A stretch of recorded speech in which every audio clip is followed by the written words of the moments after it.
Démonos conta de que había un tesouro tremendo. Foi aí cando empezamos tamén a saber que os nosos avós e avós tocaban, entón empezamos a recoller e recuperamos todo eso.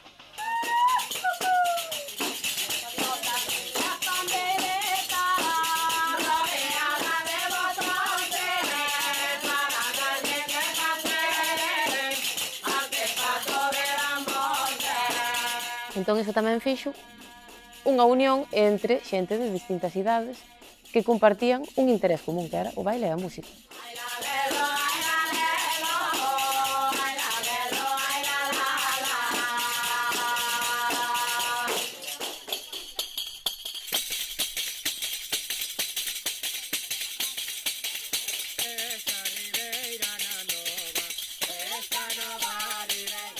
A asociación naceu aí polo 99, máis ou menos, e nace do xuntoiro aí de... Bueno, había un cuarteto que xa tocaba por aquí polas festas da parroquia. Eran veciños da parroquia que se xuntaron, formaron un cuarteto, aprenderon a tocar así como puideron. A raíz de aí decidiron que, bueno, que era boa idea crear unha asociación tamén pa que a xente moza da parroquia, a xente moza así dos arredores, pois tuveran un lugar no que tamén aprender.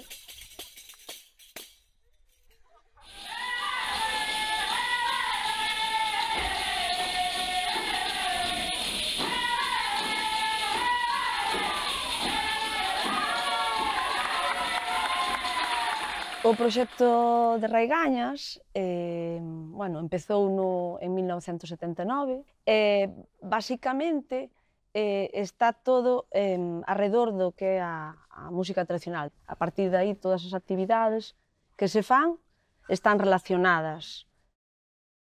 O obxectivo principal é que é rearticular pois esa comunidade rural que se desfarelou por todos os sitios.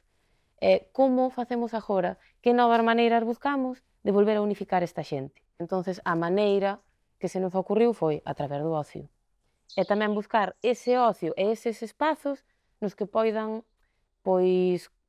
xuntarse idades diferentes. Temos moita cercanía tamén cos pais, dos cativos, a xente adulta que entra, temos tamén as nosas xuntanzas a parte das actividades ou quedas para tomar algo. Quer dicir, hai algo máis que é solamente asistir á actividade, non? Eso crea grupo, crea, familia, entre comillas. E non vas a ensaiar ou aprender que toco mellor que a ti ou eu quero sacar, non hai envidias, é todo compartir. Non hai competitividade, é todo, pasalo ben, disfrutar.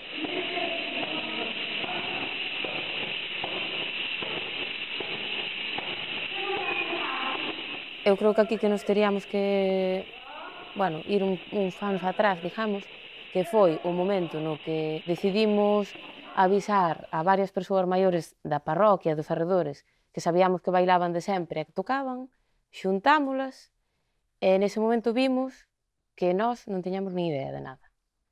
Que o que facíamos non era nin parecido ao que facían eles, e que nos mentiran. Claro, que nos enseñaran algo que non existía, non? Entonces aí eu creo que foi o punto chave onde nos dixemos: mi madriña, temos aquí un tesouro que non sabemos.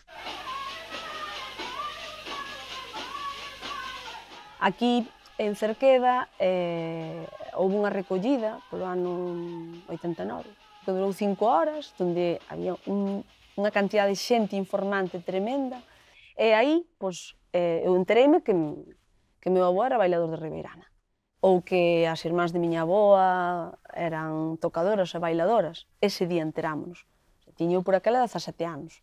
Nos íbamos ás actividades desde facía anos, pero ao que nos enseñaban, que eran realmente persoas que viñan da ciudad.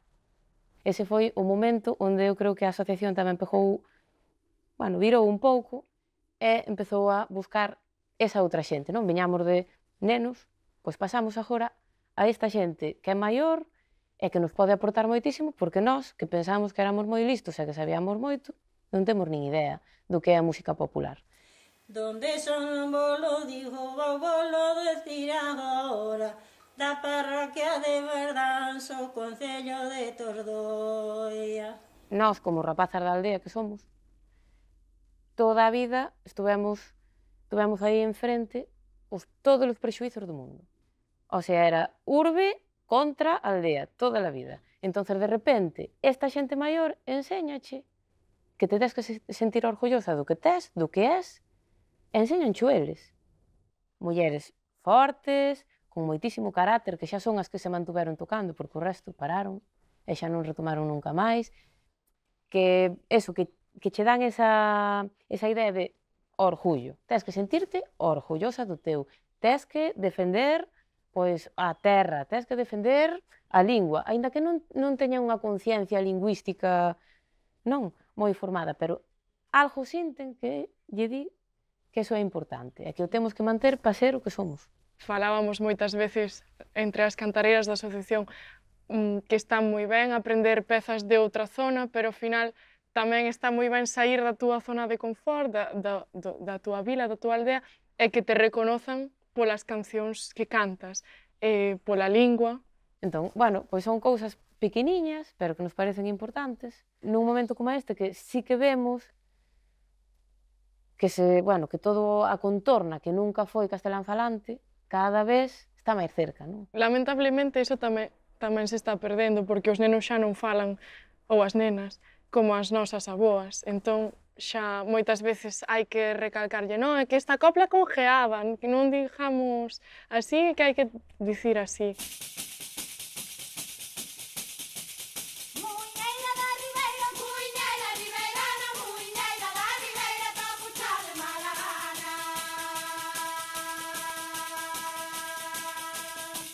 Eu son a profesora de pandeireta e o que fago moitas veces é iso, levo o ordenador e ensínolle a señora a que eu lle saquei esa canción. Eu non puiden estar presente nas recollidas que houve en Cerqueda porque non existía, pero tiven a sorte de que as recollidas chegaron a min e transmitiulles ao meu alumnado. Hasta ahora parece que todas as recollidas eran propiedade de quen facía a recollida e isto é meu e tal. Si queremos que todo isto siga vivo, o que hai que facer é difundilo.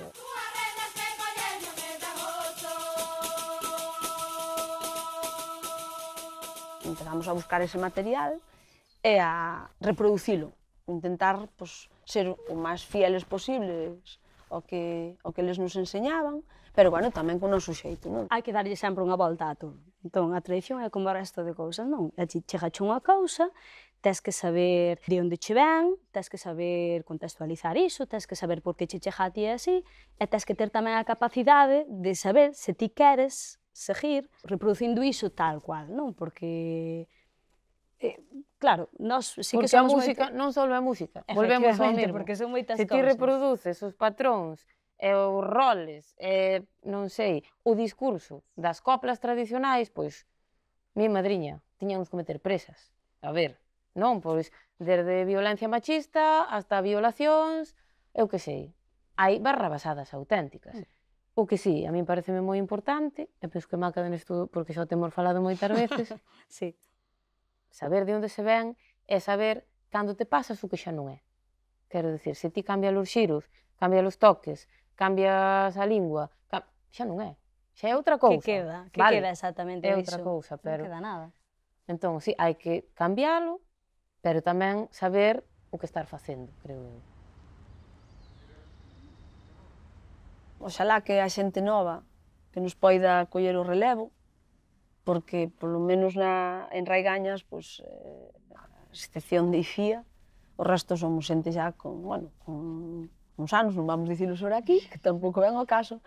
Houve aí uns anos antes do 2015 ou 2018, creo que foi, máis ou menos, que un grupo de xente moi nova, da edad de Icía, que colleron a asociación, pero claro, pillounos tamén no momento que tiñan que marchar a estudiar, xa había outras prioridades, e claro, eso para min é así un pouco a incertidumbre, non? Nós tamén tivemos un proceso de ida e de volta, porque marchamos a estudiar e volvemos, ou marchamos a traballar e volvemos. Entonces, intentamos un pouco volver e transmitir esa idea de que é necesario volver.